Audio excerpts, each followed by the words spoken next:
Hari ini kita mendadak saja meninjau lokasi dalam rangka penataan wajah kota.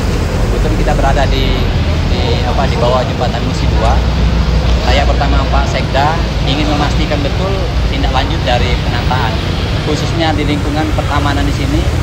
Kami sudah minta dengan terkintan untuk segera pertama dibersihkan. Rumput-rumputnya sudah terlalu tinggi, termasuk penataan yang ada di sini sehingga lebih kelihatan cantik dan menarik. Termasuk infrastruktur jalannya. TU juga kita minta lihat tinjau di sini.